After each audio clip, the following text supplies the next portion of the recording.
Well, happy Friday, everybody. We're getting everybody in. And why we do that, I like to have a little bit of fun. But I'll do introductions first. In case we have not met, my name is Melissa Langdale, and I'm the president and COO for the Mortgage Collaborative. I'm super excited to have you all joining us today.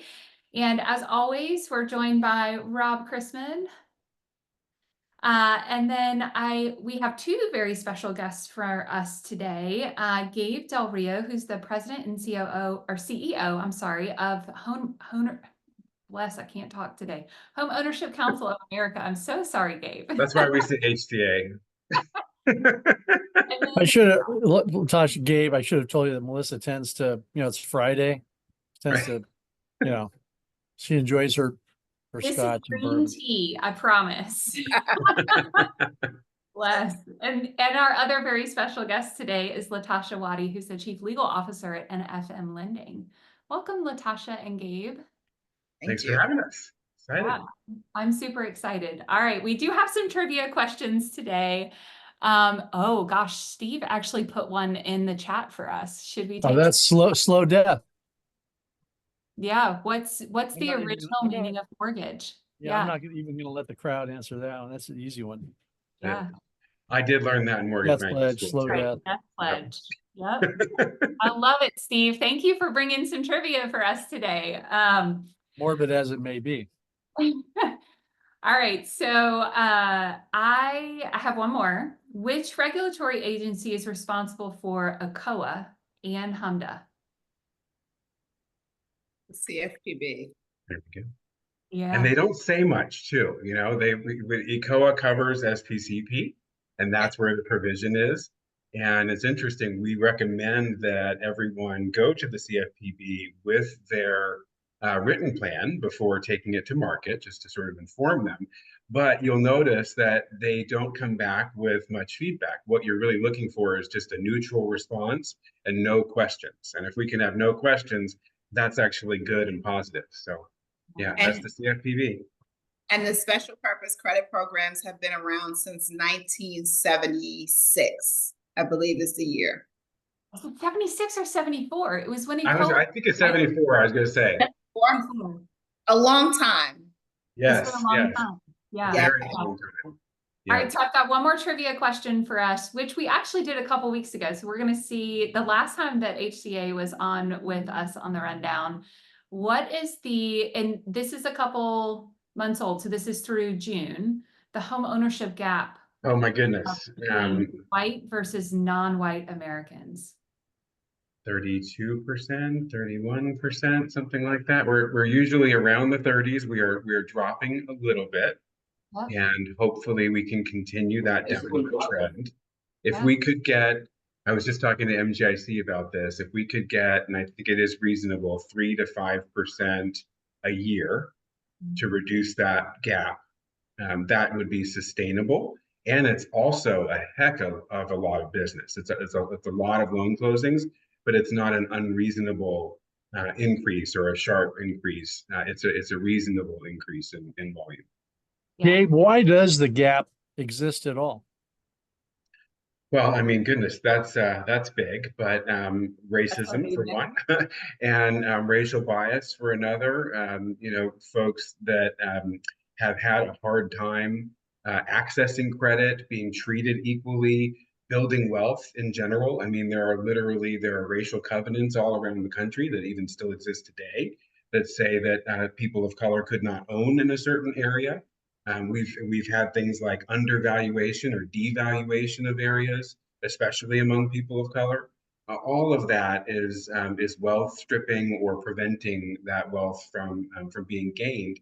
And when you don't have that generational wealth to build up, it creates further barriers for those generations to come. So that's where things like down payment assistance matter, but even things like credit scores and how those credit scores are built and what products and programs the population has had access to affect that. And so that's where the bias comes into play in the systems. And that's why equity programs are programs that put people in an equitable position with their peers, with their white peers, for instance, is why we have those programs. and then we can really treat people fairly. It's hard to treat people fairly and equally when they're not actually on equal standing. That's the purpose of equity. So what do you say when somebody says, aren't credit scores supposed to be colorblind? That yes, they are supposed to be, but that any system that is backward looking, which those are in creating their algorithms, would include the history of racial bias and racism, and that includes access to credit, programs that build their credit, types of loans that report or do not report, the weight of those types of loans in your credit history, and the preponderance of the delivery or provision or access to those types of loans in certain areas, for instance, like majority minority census tracts. And so that history comes into play, and it creates systemic bias that actually affects people. And so you can overcome it, but it is something that we have to look at in the systems today. Even for things like ABMs, if you were to look backward on value in areas of color, you may have worse statistics, right? Bad information that's not actually reflective of the market today or where it's going. And so that's why there can be bias in valuation as well. Right. Thank you. I love it. Thank you. Well, a few weeks ago, for those of you that were listening then, I spoke about wanting to change up our format a little bit for a couple of reasons, to have some different perspectives to join us, but also those different perspectives are going to be used to solve real questions from lenders within our network and from within the industry. So I have with us this week my handy dandy giant fishbowl with questions from everybody. So first, I want to make sure everybody knows we want this to be super interactive. Please put questions in the chat for us. If you have questions for future weeks, don't hesitate to email me and let me know, or put them in our Ask TMC platform, and we'll make sure to put them in the fishbowl for you. This week's questions are all around like CRA, DPA, SPCP, because that is the specialty of our speakers today. And so I did filter some of the questions a little bit, but I also wanted to just say thank you so much to everybody that reached out. I got a ton of emails, and those are in this bowl for us today. So we're going to work to solve your questions while we're here. Okay, so let's go ahead and get started. Gabe and Latasha, are you ready? Ready? Yes. Let's do it. All right. Should we go for a big question or a little question? Oh boy, the fishbowl will tell us. Let the Yes. fishbowl will tell us. Okay, I'm not gonna look. Latasha, you're up first to answer, I think, next. Here we go. Oh. But this one is a silly question. It's actually, what's your favorite football team? Football, NFL, or college. You know what, Melissa, what's more interesting maybe is, why is it someone's favorite football team? Okay. All right. Raiders. The Raiders, that's my favorite football team. I went to a game very young in Oakland, and I was just sold. I thought I was at, it was almost like I was at a Halloween party, because everybody was dressed up. They had all this makeup on. I wasn't even really paying attention to the game. I was just like so fascinated by the players and all of the costumes, and they've stuck with me as a team. I love it. Well, we got some Raiders fans in the chat. I'm sad they moved to Vegas, but the stadium is amazing. If anybody's ever been there, it's a fantastic stadium. I love it. Gabe, so in my house, we call it sport ball, and so I don't really have an American football team, but I'll tell you, I'm half Irish and half Cuban, and so my favorite Irish football team is the Kerry team. And my cousins in Kerry, because we still are like on the family farm there. I have cousins that are, with that land forever. They just sent me cute little jerseys with the Kerry football team, with the kids' names on it. So we're gonna take those, a cute picture. Yeah. Love that. Rob, Melissa, yours must be Clemson. Yes, mine is absolutely Clemson. I bleed orange. Rob, how about you? It's kind of a toss up. Going back to what Latasha said, when I was a little kid, my father had been a big fan of Vince Lombardi, the Green Bay Packers. And so there's that, but also I grew up in the Bay Area. So, the 49ers and Raiders to some extent, but to Latasha's point again, I mean, the Raiders were kind of like, oh man, you're going to a Raiders game. Well, bring a gun or, whatever it might be. The 49ers was a little, I mean, you're shaking your head, but Latasha will back me up. But they've moved to Las Vegas. The Oakland A's are going to move to Las Vegas.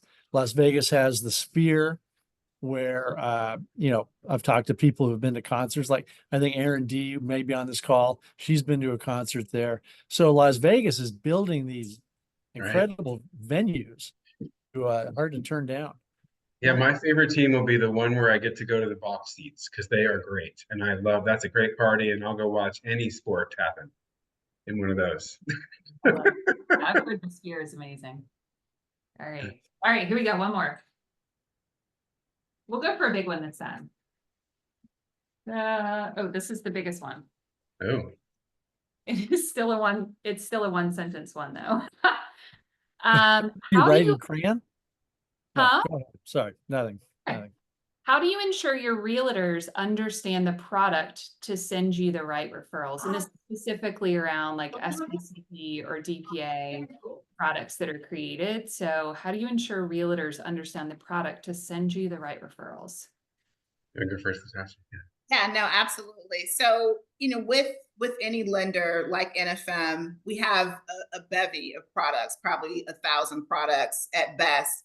And it's not necessarily sending you the right consumer, it's educating the realtor on what products are available. So the conversation should be, if you just launched a special purpose credit program, a community lending program, a down payment assistance program, it should be really being the subject matter expert on that program and sharing that information with your realtor.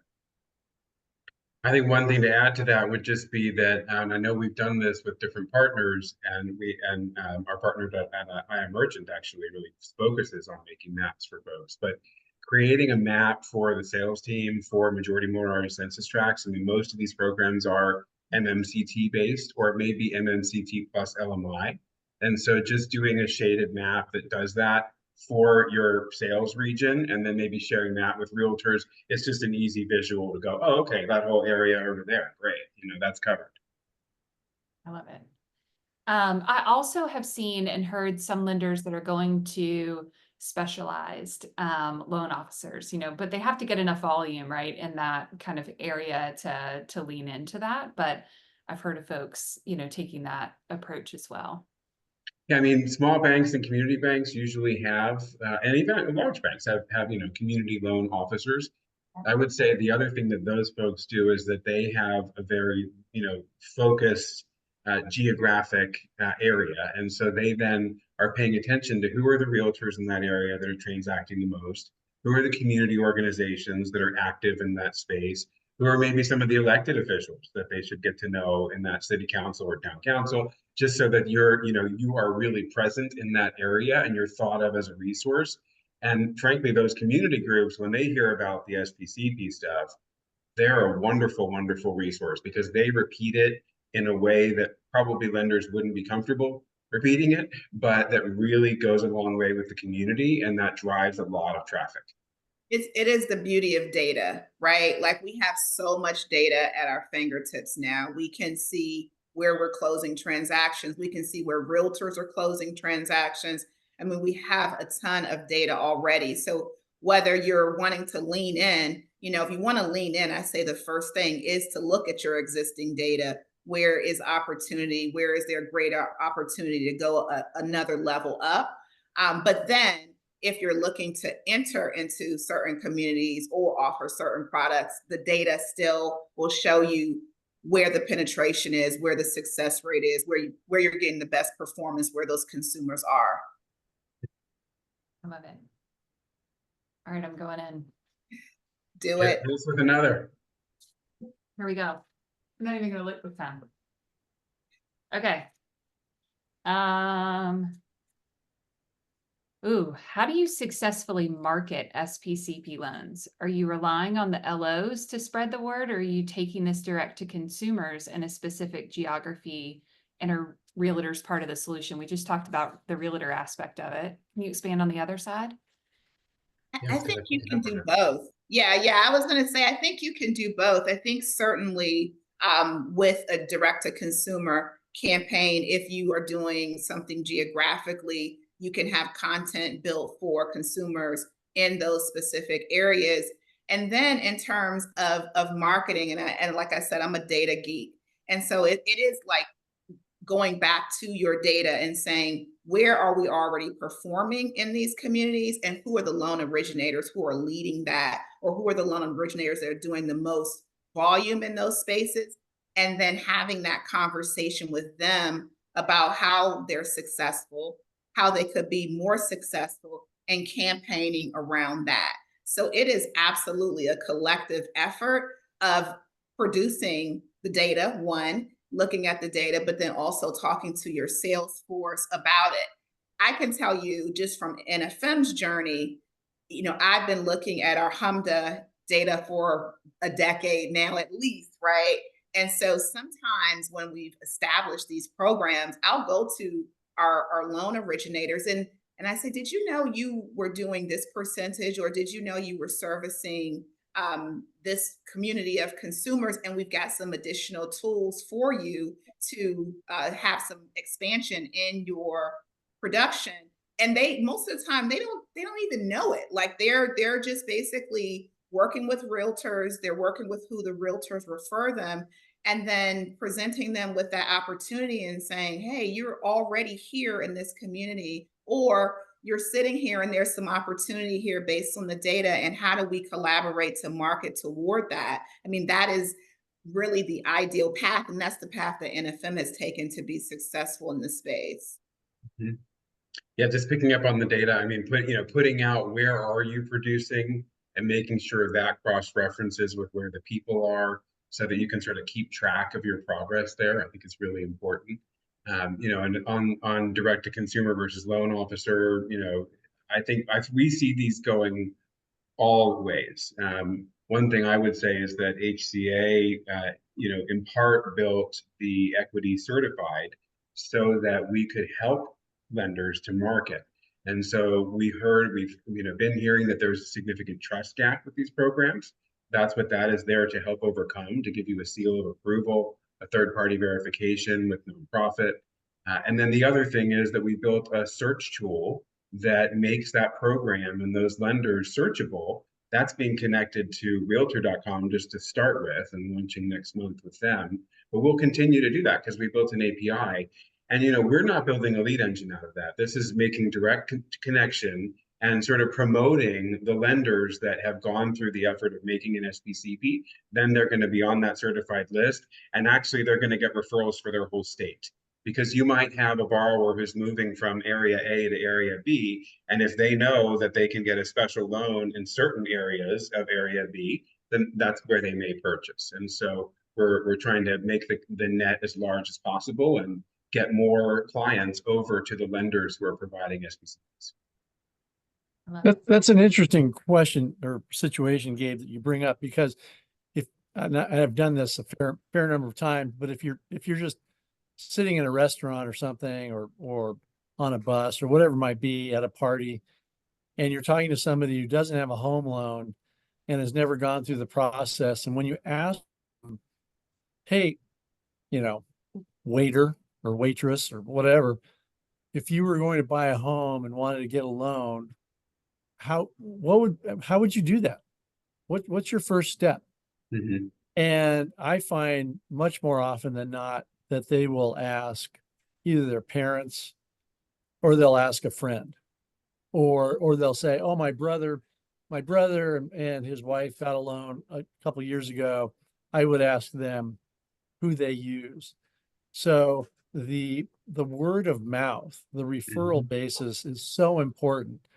And it's nice to have, obviously you have to have an internet presence, but educating just the regular people out there is also important. And a lot of big chunk of that goes back to the loan officers and them educating realtors and other clients. The only thing I agree with you completely, and you have to do that consumer education, and get the word out there. I would say when we've gotten community groups, for instance, involved in an SPCP's release, they have seen major referrals go. So those lenders get big referrals over from those groups. The groups spread the word, so that word of mouth is very, very powerful, for sure. You've got to hit on all pins though, and reach folks any which way you can. The thing I was going to say about underserved communities, and specifically communities of color, is that there isn't often a homeowner in that family, right? So we, just the same as you might ask your parents for some down payment help, or your aunt or uncle or grandma or grandpa, and that's often what we are used to. In communities of color, that doesn't necessarily exist because the generational wealth isn't there, and grandma or grandpa or aunt or uncle or mom or dad may not have owned a home. And so they aren't necessarily thought of as a resource. And that leaves people looking for other resources, and needing trustworthy loan officers and folks like housing counselors who can educate them about the process.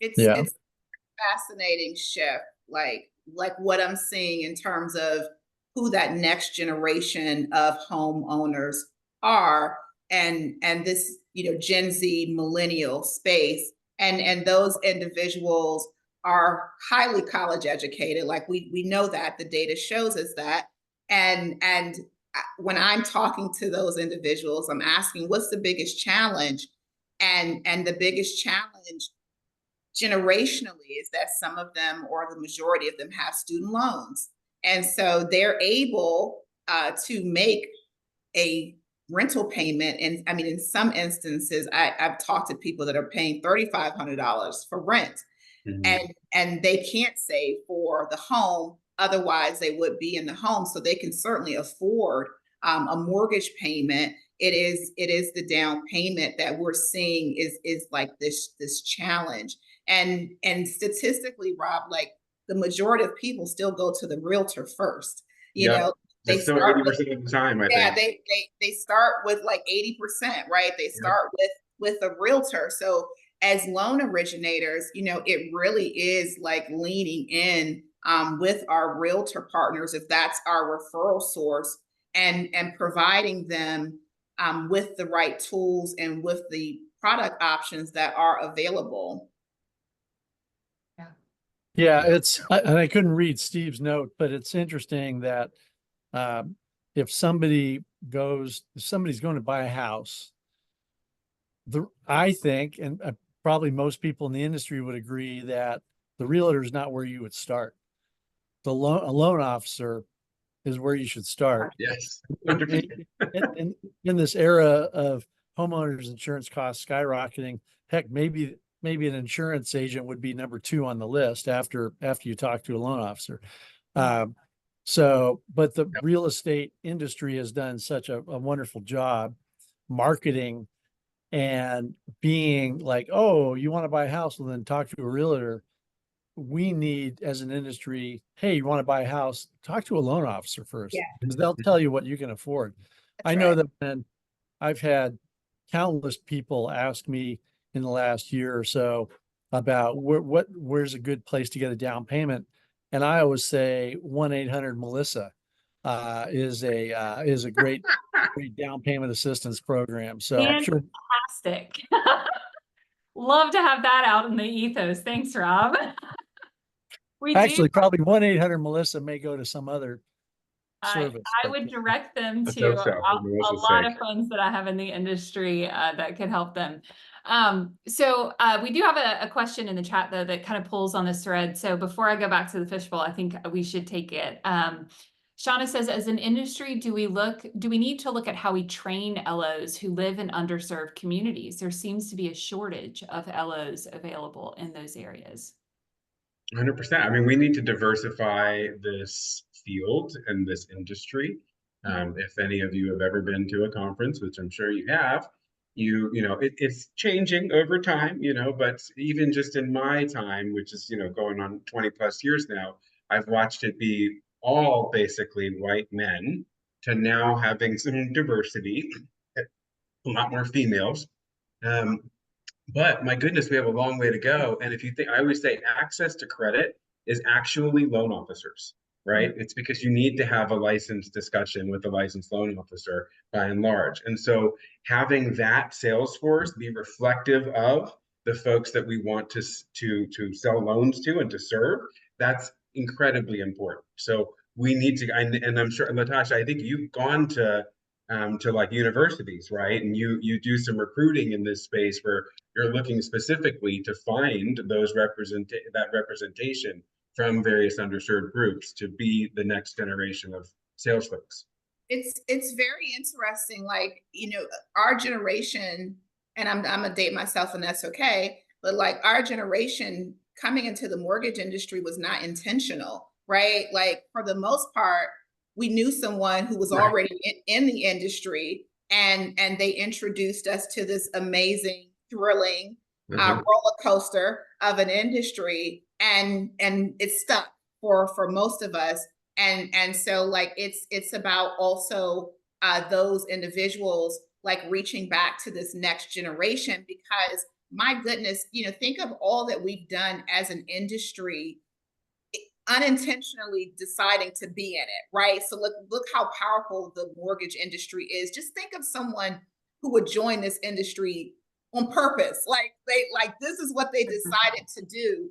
And with that intentionality, I'm having more of a focus on the next generation of consumers, first generation home buyers, and how impactful that would be. And so like I love the idea of introducing this industry to the next gen, mainly because I'm ready to say bye bye soon, right? But also because they're going to look at it with a different lens in terms of how they need to assist and make home ownership attainable, because that is what it really is about. It's regardless of your background, education, things of that nature. If you want to buy a home, we should be working as an industry on tools that get you there, and not just get you in the home, but that sustain that experience, right? Because it's one thing to get someone in a home and they save the down payment, but it's another thing for them to actually have that home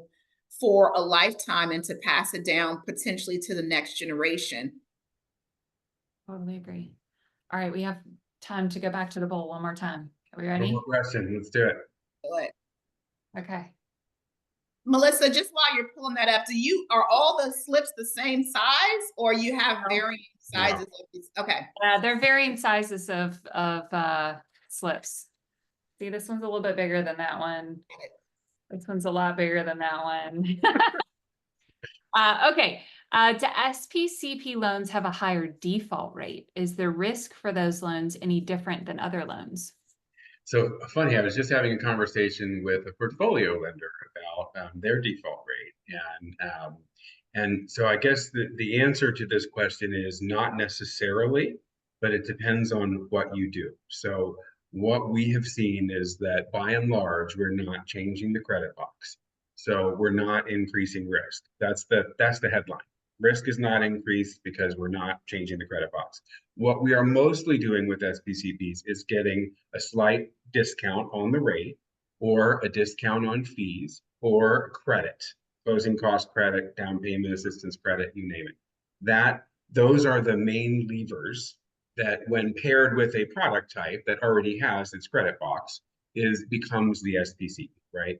Now, there are portfolio programs that are taking a deeper dive, that are testing some things, that are really pushing the parameters of that credit box. Maybe no credit score, maybe a very, very low credit score, maybe alternative credit, maybe higher LTV or CLTV, maybe higher debt to income ratios. And those, when they do them, do have higher delinquency rates, not surprisingly, because in fact, it is changing the credit box. And we actually have history to show what that looks like. So not necessarily, but if you have a portfolio and you can get creative, you may want to try, and you'll get some glory for it from the community. But you should expect, when you're doing that, a slightly higher delinquency rate. If you're just doing saleable, which a lot of this is just saleable, Latasha, have you seen any, buyback, increased delinquency, first day payment default, anything, any difference with you've done a lot of production? No, because we didn't change our credit box. So we actually looked at, this individual would qualify, but for a little bit of help either on rate, especially recently, right? Like that is where people have been the most sensitive. They wanted to have a lower rate. So we are seeing the same performance across this particular loan product that we would see with a self-employed borrower, with some of our other borrowers that are not your traditional paper conventional transactions. So we got to the pleasure of helping NFM to create their SPCPs and issue them. And we partner on some down payment assistance solutions as well. But Latasha, can you share what you've done this year in your SPCP? Yeah, year to date, we've done 100 million in special purpose in community lending. And like I said, I started with our data. So I started with our data. I started with calling around those loan originators. I love my salespeople. I always start with my salespeople.